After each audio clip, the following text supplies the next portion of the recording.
Ladies and gentlemen, True Crime King, back. How we doing tonight? Tonight we're going to be watching Law and Crime Network's most notable weaknesses in Bryan Kohberger's affidavit. So, this is going to be all facts, coming straight from a news network, and quality content, just like all my other videos. So, hit that like and subscribe, and let's go. In the residence with the intent to commit the crime of murder. How strong is the evidence right now against accused killer Bryan Kohberger? Criminal defense attorney and former member of Scott Peterson's legal team, Laurie Aretzian, comes on to discuss what Kohberger's lawyers need to do. Welcome to Sidebar, presented by Law and Crime. I'm Jesse Weber. Yeah, apparently Kohberger got some real good lawyers. So, but I think they got the cops and the FBI. They got this case sewn up. At least in my opinion. I know, Isabel, you're gonna get me for that, and and there's a couple of you, that think he might get off, but I still think he's gonna be convicted. But let's see what they have to say here. Now, we have focused a lot here on Bryan Kohberger's alleged crimes. The 28-year-old grad student who's been charged with 4 counts of first-degree murder and felony burglary for allegedly stabbing to death 4 University of Idaho students. This, of course, are the killings of 21-year-old Kaylee Gonsalves, 21-year-old Madison Mogan, 20-year-old Zana Kernodle, and 20-year-old Ethan Chapin, whose bodies were found in their off-campus rental home on November 13th. But now I want to focus on his potential defenses, because as much as was laid out in the probable cause affidavit that led to Kohberger's arrest, our next guest is going to focus on some potential holes in a future prosecution case. I'm joined right now by criminal defense attorney Laurie Aretzian, and one of the reasons that we wanted to bring Laura on is because when we talk about high-profile criminal defendants, well, Laura was part of the defense team for one of the most renowned criminal defendants in our true crime era, Scott Peterson. So she knows it. Yeah, he's another clown, but he was at his wife's vigil just like Kohberger was at the vigil, right? So there's some similarities there.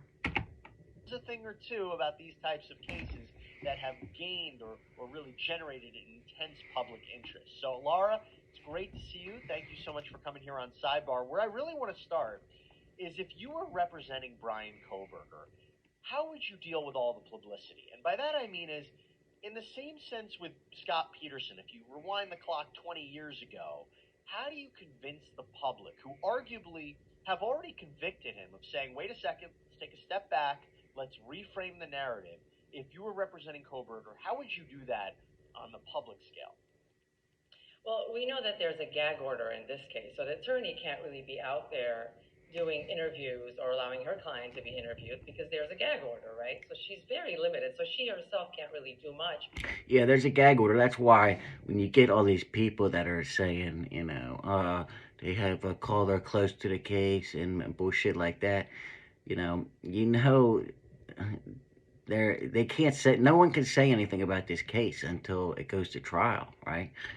And if they had any, exclusive information, that would either help the case or help the prosecution or help the defense, and they would have to turn it over to the police. They can't tell the public, right?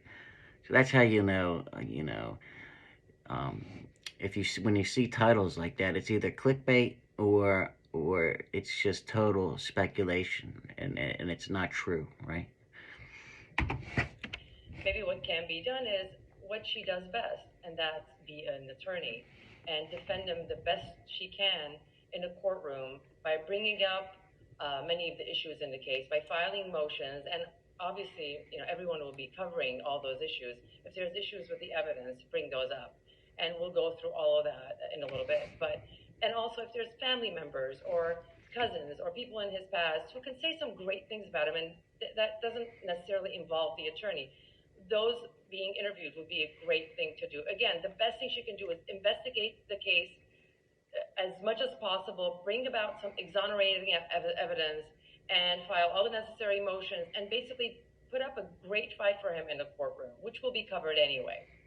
How tough is it for him to get a fair and impartial jury? Now, look, we've covered a number of high-profile cases here on Law and Crime, and we've seen trials. I'm thinking the Derek Chauvin case, a case that everybody in the United States and abroad knew about, and yet he had what I believed, I covered it, was a fair and impartial trial. You tell me, how tough is it going to be for Mr. Kohberger to get a jury of his peers who are not somehow influenced by all the evidence yet? Yeah, Chauvin, that was a cop that was stepping on Floyd's neck, right? So yeah, that was another big case. But yeah, I haven't seen a case in a while. I mean, I guess until the George Floyd case that has been as big as this fucking case. You know. It's not going to be easy. It's going to be a challenge. I don't want to say it's an impossibility, but it's pretty close to that. Anytime you have a notorious crime or an individual who has been arrested and the public opinion is truly against him, at this point we've got people all over the social media, in fact, trying to psychoanalyze him. I mean, it's not only that they've convicted him, they're even psychoanalyzing why, how, what was he thinking, and just literally like going through his entire background, finding every little thing that they can find and making a big deal out of every little thing, trying to connect it all to basically support their belief that he did this. So Jesse, that this is going to be an uphill battle. It's going to be tough. Yeah, I mean, she's right.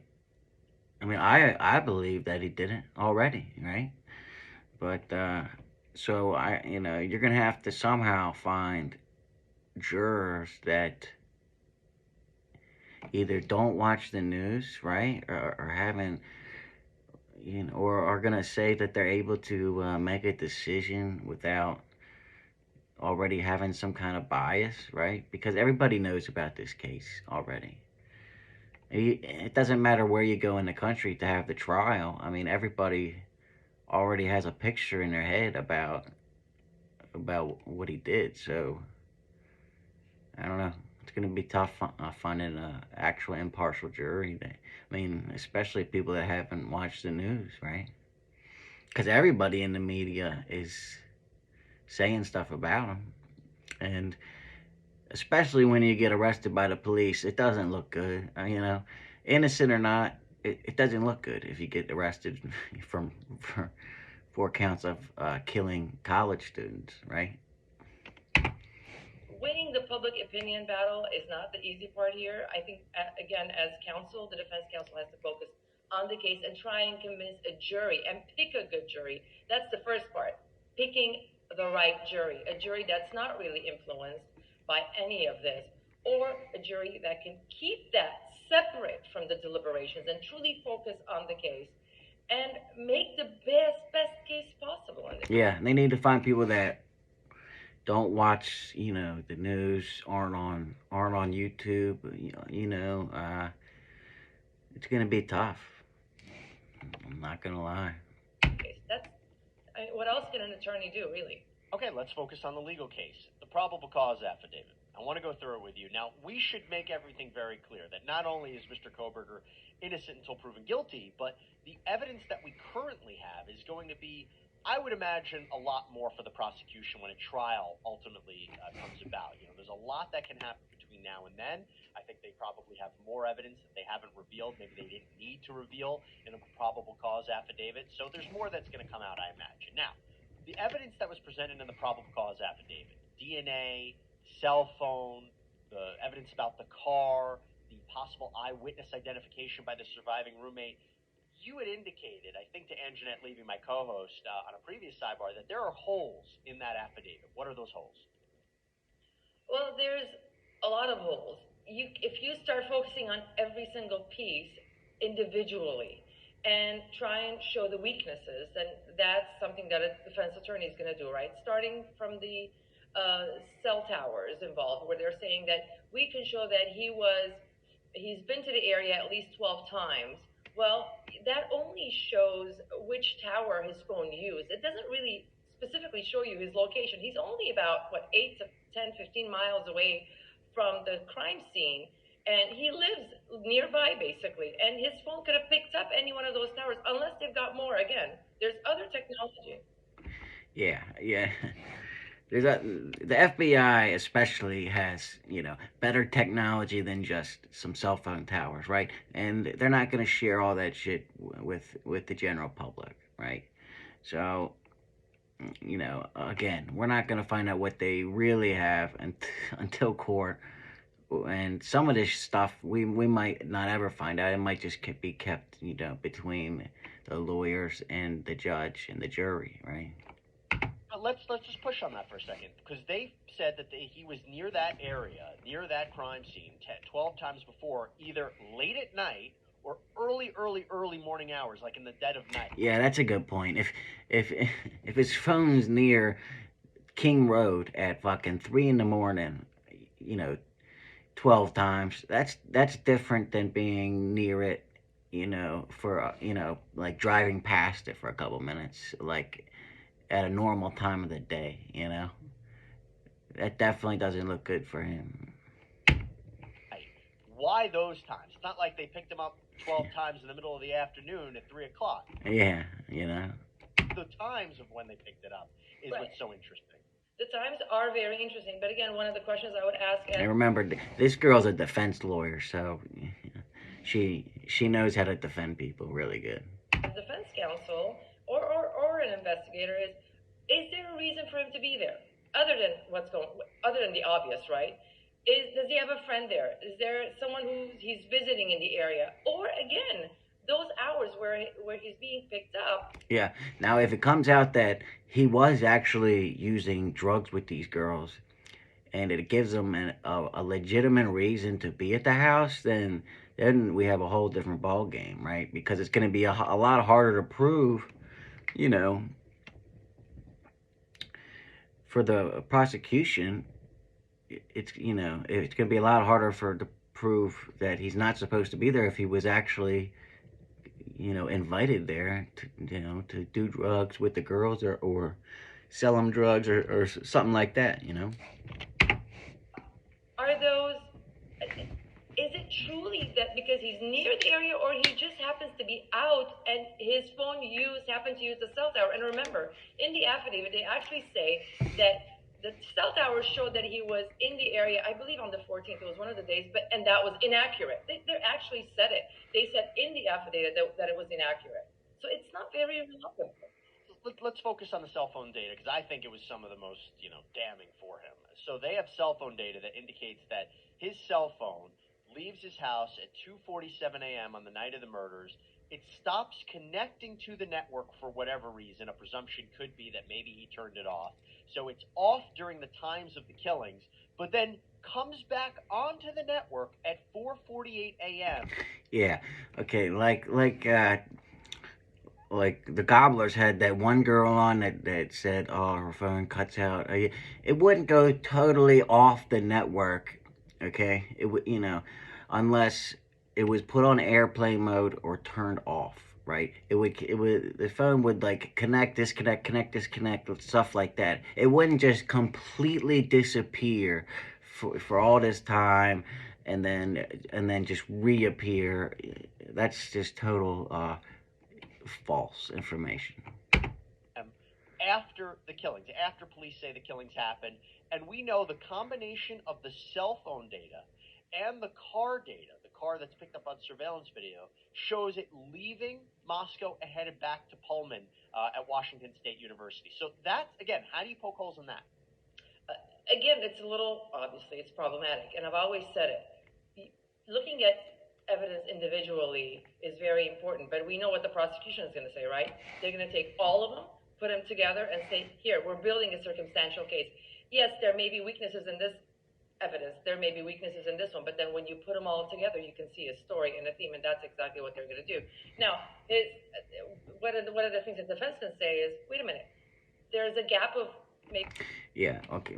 Remember, they don't have the murder weapon, and all they have is Dylan's description of a guy with a mask on, leaving, right? That is Bryan's height and apparently has bushy eyebrows, right? But you know, it's not like Dylan can ID. She didn't see Kohberger without his fucking mask on, right? So that's gonna be a problem. But it's gonna be, you know, they're still gonna have to explain the sheath with the DNA found by the dead bodies, and I don't know how they're gonna explain that one. So, you know, maybe an hour or 2 hours. they can't really, in my opinion. That's why I think he's guilty, and I'm allowed to have that opinion before he's convicted. Okay, I think he's guilty already. So, how about that? Hours from what I recall, right, where his phone is off. And you can't really place where he is. You don't know where he is. Well, you can make the argument that he turned it off. Is that enough, though? Where was he truly, based on the cell site information? You've got zero evidence as far as, based on the cell site information, as far as where he is at the time. Yes, I know we're reading more into it. Again, this is the circumstantial part of it. What do we derive from this evidence? Was he planning this? Did he shut his phone? Or maybe it was in an area that was a dead spot. I don't know. There may be an explanation here, and again, it requires more investigation and looking into all of this evidence. And you could say, well, what was he doing? Well, if his phone was off, they also had what appeared to be his car making initial passes by the crime scene, by this house, multiple passes, and then the car is seen leaving the area and speeding away. I think at 416. Yeah, I mean, his car's on video speeding away from the house at 4:16 in the morning on the day of the murders. I mean, and there's just, once you build, put all these pieces together, which I have,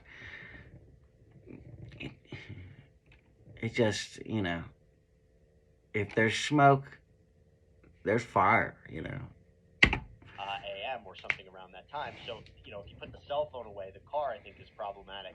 Let's talk about what could be arguably the direct evidence. So the DNA evidence. This, for me, reading the probable cause affidavit, is the strongest evidence directly to him, right? So the idea that there was this sheath, that was a knife sheath, was left over at the crime scene next to one of the bodies. They took a DNA material from that sheath. They took a DNA sample from one of his trash, and they were able to create a DNA profile that matched the father of the suspect, right? And, the probability is, 90? I'll actually pull it up because I think the language of this is very important. They say, let me just pull it up. Listen to this. Because this is big, right? This is the DNA match. Listen to the probability, okay? Here, yeah. So they say at least 99.9998% of the male population would be expected to be excluded from the possibility of being the suspect's biological father. How do you fight against that evidence? Yeah, okay. I want you guys to think for yourselves. How do you fight against that? 99.999989%. It's either him or his dad, right? So, how do you explain the DNA being there on a knife sheath, and that on the same knife sheath that the knife that was in that sheath killed the 4 people? Okay, and it's either him or his dad's DNA. How do you explain that? If someone could explain that to me, then I would change my mind. DNA evidence. That's not an easy one, but there's other arguments. Instead of focusing on the science of it, for example, we can focus on how did that get there? Does he have any relationship with these people? Was he at the apartment at all? Has he seen them? Has he at some point touched that sheath? Maybe at a store.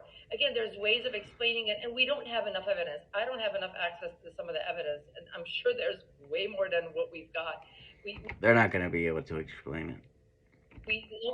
Good enough to convince a jury that a knife sheath, that was found next to these stabbed victims, and it would, he's not going to be able to say it was there days before. Come on, that's just ridiculous. Ever talked about if there was any relationship between him and the individuals, the victims in this crime.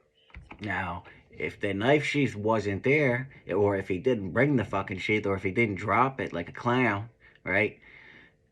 He probably would have got away with this fucking murder, to be honest with you. And there wouldn't be enough evidence to convict him. But he's not as smart as he thought he was, and he got caught. He's a clown.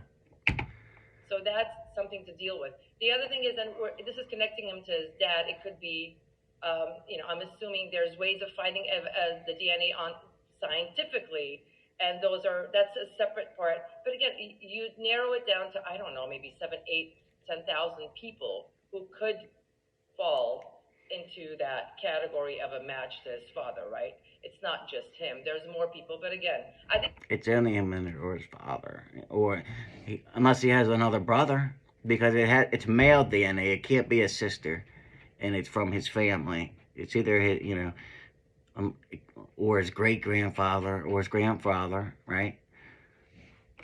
And so it's him or his father. I think the better argument is, was there a relationship?